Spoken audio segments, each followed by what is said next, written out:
অ্যাসপাইরেন্টস প্রদীপ academy online ক্লাসে স্বাগত।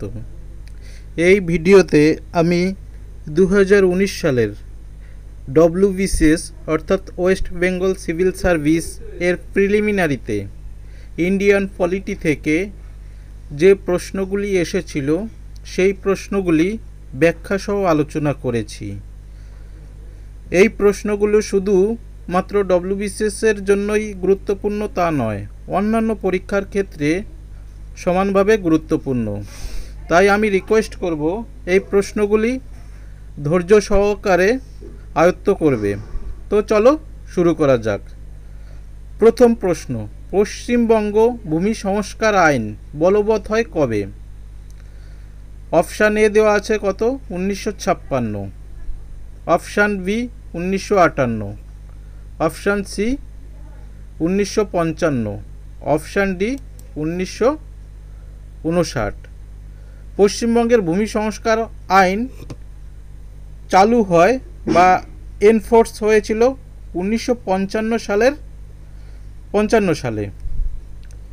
Next, পরের প্রশ্ন, জনসংখ্যার লভ্যাংশ বলতে কি বোঝায়? এটা ইকোনমিক থেকে প্রশ্নটা এসেছিল। জনসংখ্যার লভ্যাংশ বলতে বোঝায় অপশানে 0 থেকে 5 বছরের বয়সের মানুষের সংখ্যা বৃদ্ধি, অপশান বি 6 থেকে 15 বছরের বয়সের মানুষের সংখ্যা বৃদ্ধি, অপশান সি 16 থেকে 64 বছরের মানুষের সংখ্যা বৃদ্ধি, আর অপশান ডি 65 বছরের মানুষের সংখ্যা বৃদ্ধি। এখানে দেখো এটা মানে সিম্পল কনসেপ্টের প্রশ্ন, এটা না পড়া থাকলেও এই প্রশ্নটার অ্যান্সার করা যাবে। মানুষ অ্যাকচুয়ালি কর্মক্ষম কখন থাকে? মানে কর্মক্ষম থাকে 16 থেকে 64 বছর পর্যন্ত। সুতরাং জনসংখ্যার লভ্যাংশ বলতে বোঝায় 16 থেকে 64 বছরের বয়সের মানুষের সংখ্যা বৃদ্ধি। নেক্সট, ভারতবর্ষে ভোটাধিকার ও নির্বাচিত হওয়ার অধিকার একটি কী ধরনের অধিকার? এটা একটি হচ্ছে মৌলিক অধিকার, না মৌলিক স্বাভাবিক অধিকার, সাংবিধানিক অধিকার, বৈধ অধিকার। ভোটাধিকার অর্থাৎ সিটিজেনশিপ এটা মৌলিক অধিকার নয়, কারণ মৌলিক অধিকারের কথা বলা হয়েছে সংবিধানের 12 থেকে 35 নাম্বার আর্টিকেল পর্যন্ত। আর স্বাভাবিক অর্থাৎ ন্যাচারাল রাইটস এটাও নয়, এটা সাংবিধানিক অধিকার, অর্থাৎ সংবিধানে ভারতীয় সংবিধানের 5 থেকে article number 5 to article number 11 পর্যন্ত 11 পর্যন্ত ভারতের নাগরিকত্ব সম্পর্কে, অর্থাৎ ভারতের নাগরিক কে হবে এবং কে নাগরিক হবে না এ সম্পর্কে বলা হয়েছে। সুতরাং এটা একটা সাংবিধানিক অধিকার। নেক্সট, ভারতীয় সংবিধানে আন্তর্জাতিক শান্তি ও নিরাপত্তা উৎসাহদানের দান অন্তর্ভুক্ত আছে কিসে? আন্তর্জাতিক শান্তি অর্থাৎ হচ্ছে ইন্টারন্যাশনাল পিস অ্যান্ড সিকিউরিটির কথা বলা হয়েছে ডিরেক্টিভ প্রিন্সিপালে, অর্থাৎ নির্দেশমূলক নীতিতে। আর্টিকেল নাম্বার 51 নির্দেশমূলক নীতি কত থেকে কত পর্যন্ত? 36 থেকে আর্টিকেল নাম্বার 51 পর্যন্ত ডিরেক্টিভ প্রিন্সিপাল বা স্টেট পলিসির কথা বলা হয়েছে।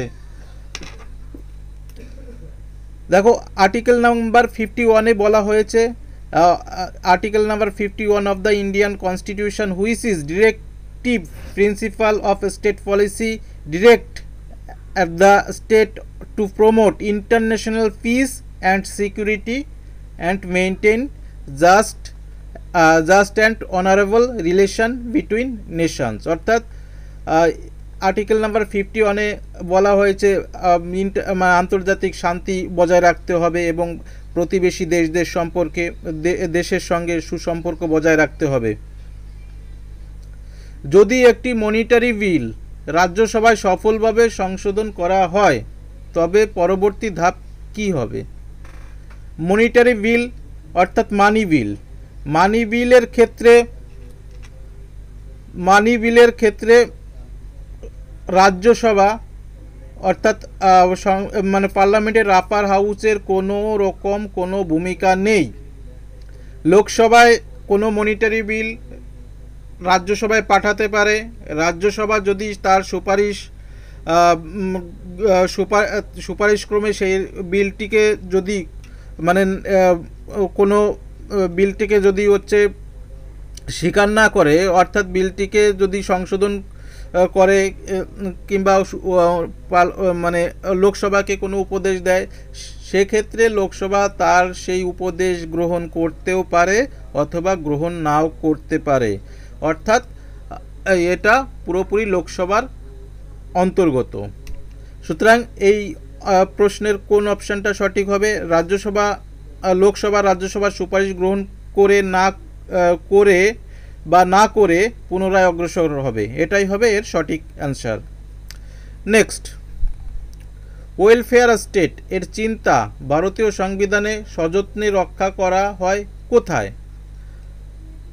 অপশান এ প্রস্তাবনা বা মানে হচ্ছে প্রিয়াম্বেলে, না রাজনীতি প্রত্যক্ষ নীতি সমূহে, এটা হচ্ছে রাষ্ট্রনীতি ও প্রত্যক্ষ নীতি সমূহে, মৌলিক অধিকারে, সপ্তম তালিকায়। তো ওয়েলফেয়ার স্টেটের ধারণা রয়েছে কোথায়? মানে এইটা হবে মানে ডিরেক্টিভ প্রিন্সিপাল, অর্থাৎ রাষ্ট্র পরিচালনার নীতি, ডিরেক্টিভ প্রিন্সিপালেই বলা হয়েছে। এখানে অতিরিক্ত ইনফরমেশান দেওয়া আছে, যেহেতু ভিডিওটা দীর্ঘ হবে তার জন্য আমি এটা আর পড়ছি না, তোমরা ভিডিওটিকে পজ করে এখান থেকে দেখে নিতে পারো। নেক্সট, পঞ্চায়েতি রাজ ব্যবস্থার মৌলিক উদ্দেশ্য হল নিম্নলিখিত কোনটি নিশ্চিত করা? উন্নতিতে জনগণের অংশগ্রহণ, রাজনৈতিক দায়বদ্ধতা, গণতান্ত্রিক বিকেন্দ্রীকরণ, আর্থিক যোজন। পঞ্চায়েতি রাজ্যের মূল উদ্দেশ্য হচ্ছে গণতান্ত্রিক বিকেন্দ্রীকরণ, অর্থাৎ ডেমোক্রেটির মানে ডিস্ট্রিবিউশন, অর্থাৎ যেমন সেন্ট্রাল লেভেলে কেন্দ্রীয় সরকার যেমন যেভাবে ক্ষমতার অধিকার ভোগ করে, রাজ্য সরকারও যেমন ক্ষমতার অধিকার ভোগ করে, ঠিক তেমনই পঞ্চায়েত ব্যবস্থায় পঞ্চায়েত প্রধানও ছোট হলেও তদ্রূপ ক্ষমতা ভোগ করে। সুতরাং গণতান্ত্রিক বিকেন্দ্রীকরণই হবে হচ্ছে এই প্রশ্নের সঠিক অ্যান্সার। নেক্সট, ভারতীয় সুপ্রিম কোর্টের বিচারকের সংখ্যা বৃদ্ধির ক্ষমতা কেবলমাত্র নিহিত আছে, অর্থাৎ ভারতীয় সুপ্রিম কোর্টের বিচারকের সংখ্যা বৃদ্ধি কারা করতে পারে? এটা করতে পারে লোকসভা, মানে হচ্ছে পার্লামেন্ট করতে পারে। অপশান, পরের প্রশ্ন, তারিখ এবং বছর চিহ্নিত করুন যখন থেকে ভারতীয় সংবিধান আরোপিত বা কার্যকর হয়েছিল বা এনফোর্স বা এনঅ্যাক্ট হয়েছিল। ইন্ডিয়ান কনস্টিটিউশন এনঅ্যাক্ট বা কার্যকর হয়েছিল 1950 সালের 26শে জানুয়ারি, রিপাবলিক ডে, প্রজাতন্ত্র দিবসে। এটাই হবে এর সঠিক উত্তর।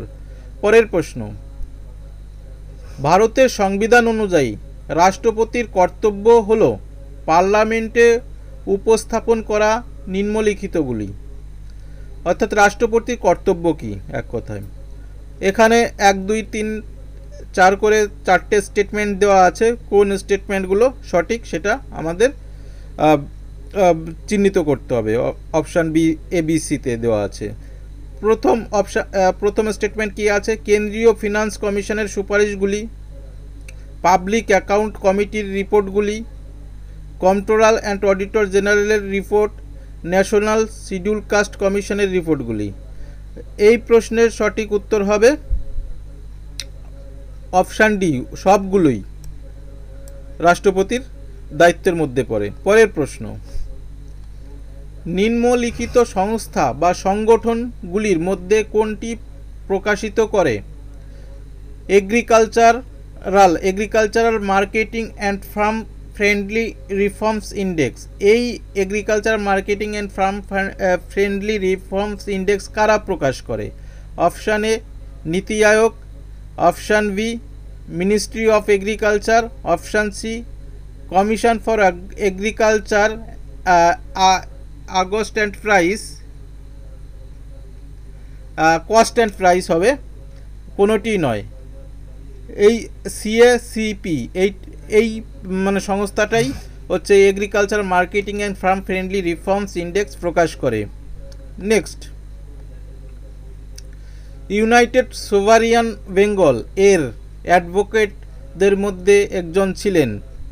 কে ছিলেন?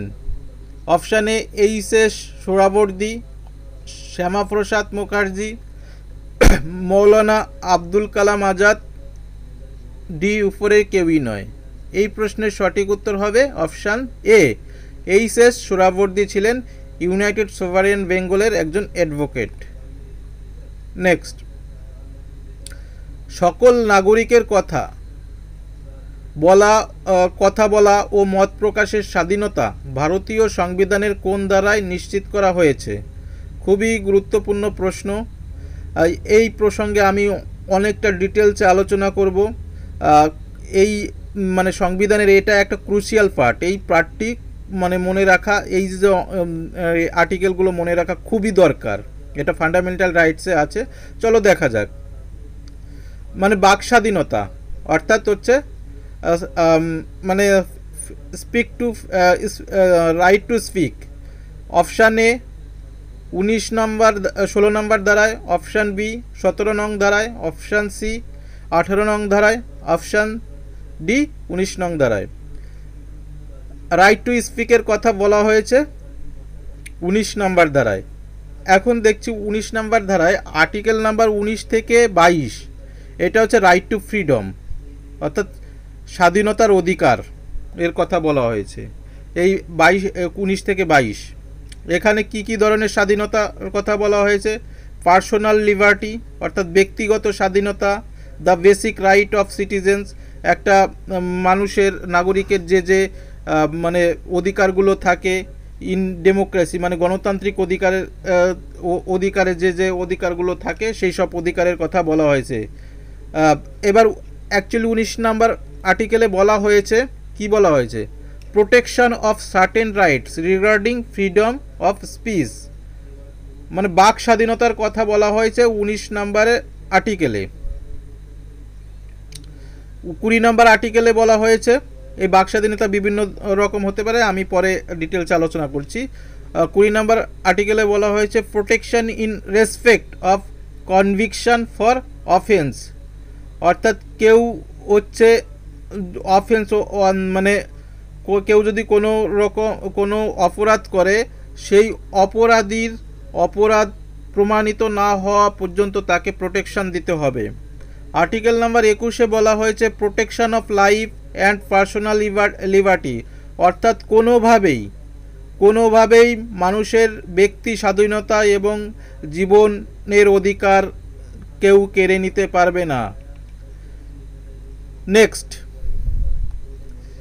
আর্টিকেল নাম্বার 22-তে বলা হয়েছে protection against arrest and detention in certain cases, অর্থাৎ পুলিশ হঠাৎ করে কাউকে কখনোই গ্রেপ্তার করতে পারবে না। যদিও ইনকেস গ্রেপ্তার করে তাহলে উইদিন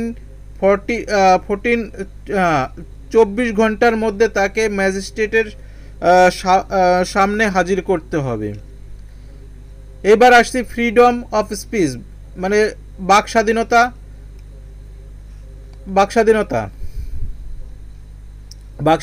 স্বাধীনতা ক ধরনের হতে পারে? এবার বাক স্বাধীনতা সম্পর্কে একটু ডিটেলসে আলোচনা করি। Article number 19 of the constitution provides freedom of speech which is right to express one opinion freely without any fair through oral written electronic broadcasting press, অর্থাৎ কোনো ব্যক্তি তার মতামত কোনো ভয়হীনভাবে সে প্রকাশ করতে পারে, মৌখিকভাবে প্রকাশ করতে পারে, লিখিতভাবে প্রকাশ করতে পারে। ইলেকট্রনিক মিডিয়া যেমন বর্তমানে হোয়াটসঅ্যাপ, ফেসবুকের মাধ্যমে, ব্রডকাস্টিং অর্থাৎ হচ্ছে বিভিন্ন নিউজ চ্যানেলের মাধ্যমে, এবং ব্রডকাস্টিং মানে বিভিন্ন টিভি চ্যানেল বা রেডিও এর মাধ্যমে, প্রেস মানে হচ্ছে মিডিয়া সংবাদ মাধ্যমের মাধ্যমে, সংবাদপত্রের মাধ্যমে প্রকাশ করতে পারে। আলাদাভাবে সংবাদপত্রের কোনো স্বাধীনতার কথা বলা হয়নি। The constitution does not make any specific reference to the freedom of press, অর্থাৎ প্রেস বা সংবাদপত্রের আলাদা করে স্বাধীনতার কথা বলা হয়নি। The protagonist of the free press called it serious lapse of drafting committee. যাই হোক, এটাই বলা হয়েছে, এখানে কোনো ব্যক্তি স্বাধীনতার কথাই বলা হয়েছে। ব্যক্তি স্বাধীনতা বলতে একজন এডিটর, একজন ব্যক্তি, সে তার মত স্বাভাবিকভাবেই প্রকাশ করতে পারে। নেক্সট, ফ্রিডম অফ অ্যাসোসিয়েশন অর্থাৎ কোনো সভা সমিতি করার স্বাধীনতা। যে কোনো ব্যক্তি উইদাউট আর্মসে কোনো সভা বা সমিতি করতে পারে। The Constitution declares that all citizens will have the right to form association of unions অর্থাৎ সভা বা সংগঠন করতে পারে, এর ক্ষমতা দেওয়া হয়েছে। রাইট টু মুভমেন্ট অর্থাৎ কোনো ব্যক্তি ভারতের ইন্ডিয়ান টেরিটরি যে কোনো জায়গায় স্বাধীনভাবে ঘোরাফেরা করতে পারে। তবে স্পেশাল প্রভিশন আছে শিডিউল ট্রাইবস এবং আর্মি এরিয়ার ক্ষেত্রে কিছু বাধ্যবাধকতা আছে। তাছাড়া ভারতের যে কোনো জায়গায় মানে বসতি স্থাপন করতে পারে।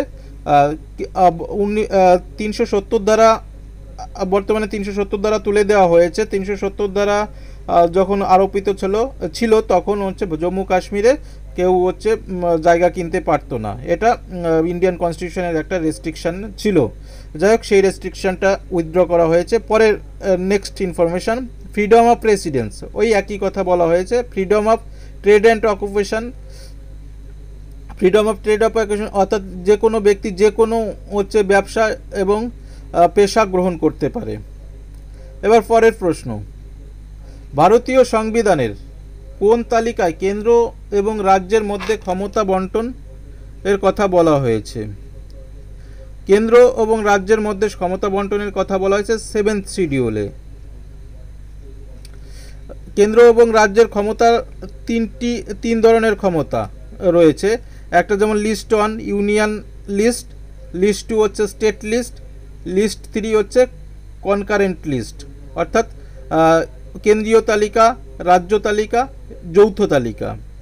কেন্দ্রীয় তালিকার মধ্যে বর্তমানে হচ্ছে কতগুলি বিষয় রয়েছে? 100টি। অরিজিনাল কনস্টিটিউশনে ছিল 97টি। স্টেট লিস্টের বর্তমানে রয়েছে 61টি, অরিজিনাল কনস্টিটিউশনে ছিল 66টি। আর কনকারেন্ট লিস্টে অর্থাৎ যৌথ তালিকায় বর্তমানে রয়েছে 52টি, অরিজিনাল কনস্টিটিউশনে ছিল 47টি। এই ডেটাগুলো খুব ইম্পর্টেন্ট, এই ডেটাগুলো বিভিন্ন পরীক্ষায় আসে। নেক্সট, ভারতীয় সংবিধানের 86 নং সংশোধনী ডিরেক্টিভ প্রিন্সিপালের পরিবর্তন করা হয়েছে কোনটির জন্য? 86তম অ্যামেন্ডমেন্ট হচ্ছে কনস্টিটিউশনে 2002 সালে হয়েছিল।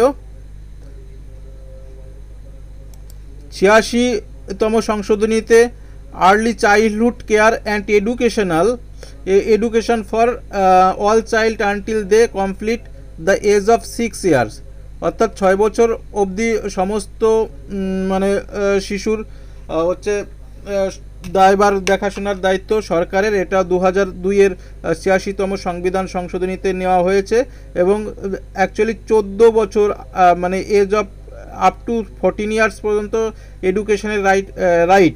এডুকেশনের দায়িত্ব সরকারের। নেক্সট,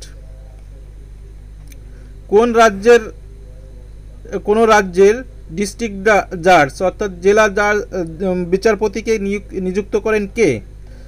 জেলা বিচারপতিকে নিযুক্ত করার দায়িত্ব হচ্ছে ওই রাজ্যের রাজ্যপালের উপর নিহিত রয়েছে। সুতরাং অপশান এ হবে সঠিক উত্তর।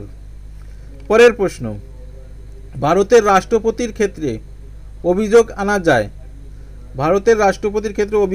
যায় পার্লামেন্টের উভয় কক্ষে অর্থাৎ লোকসভা এবং রাজ্যসভার যে কোনো কক্ষে রাষ্ট্রপতির বিরুদ্ধে অভিযোগ আনা যায়। পরের প্রশ্ন, নিম্নলিখিত কোন সাংবিধানিক আধিকারিকের ক্ষমা করার ক্ষমতা রয়েছে? একমাত্র রাষ্ট্রপতিরই ক্ষমা করার অধিকার রয়েছে অর্থাৎ ফাঁসির দণ্ডপ্রাপ্ত আসামিকেও রাষ্ট্রপতি বেকসুর মুক্তি দিতে পারেন। পরের প্রশ্ন, ভারতীয় সংবিধানের আর্টিকেল 280-তে নিহিত নিম্নলিখিত কোনটির স্থাপনের ব্যবস্থা করা হয়েছে? 280-তে বলা হয়েছে হচ্ছে মানে অর্থ কমিশনের কথা, ফিনান্স কমিশনের কথা বলা হয়েছে, আর্টিকেল নাম্বার 280। পরের প্রশ্ন, ভারতে পঞ্চায়েতি রাজ ব্যবস্থা কয় প্রকার? ভারতে পঞ্চায়েতি রাজ ব্যবস্থা কটা ত্রিস্তর, মানে 3 টায়ার পঞ্চায়েতি রাজ। কি কি? ভিলেজ গ্রাম পঞ্চায়েত, পঞ্চায়েত সমিতি এবং জেলা পরিষদ, এটা 3টে স্তর রয়েছে। পরের প্রশ্ন, ভারতীয় সংবিধানের সংশোধনীগুলির মধ্যে কোন সংশোধন লোকসভা এবং রাজ্যসভার এসসি এবং এসটি অর্থাৎ শিডিউল কাস্ট এবং শিডিউল ট্রাইবের জন্য সংরক্ষণ সম্পর্কিত এবং অ্যাংলো ভারতীয়দের প্রতিনিধি লোকসভা এবং রাজ্যসভায় থাকার ব্যাপারে সম্পর্কিত? এটা কত? 79th অ্যামেন্ডমেন্টে, অর্থাৎ এই 79তম সংশোধনীতে এই শিডিউল ট্রাইব শিডিউল কাস্টের হচ্ছে সংরক্ষণের কথা বলা হয়েছে, বাড়ানো হয়েছে 10 বছরের জন্য। পরের প্রশ্ন, 123তম সংবিধান সংশোধনী কি বিষয় নিয়ে আলোচনা করা হয়েছে? 123তম সংবিধান, এটা হচ্ছে national commission for backward classes, অর্থাৎ অপশান এ হবে সঠিক অ্যান্সার, অর্থাৎ হচ্ছে empowers national commission for backward classes. পরের প্রশ্ন, সংবিধানের কোন ধারায় রাজ্যপালকে রাজ্যের শাসন বিভাগীয় ক্ষমতা দেওয়া হয়েছে? রাজ্যপালকে রাজ্যের শাসন বিভাগীয় ক্ষমতা দেওয়া হয়েছে 154 নং ধারায়। Thank you for watching.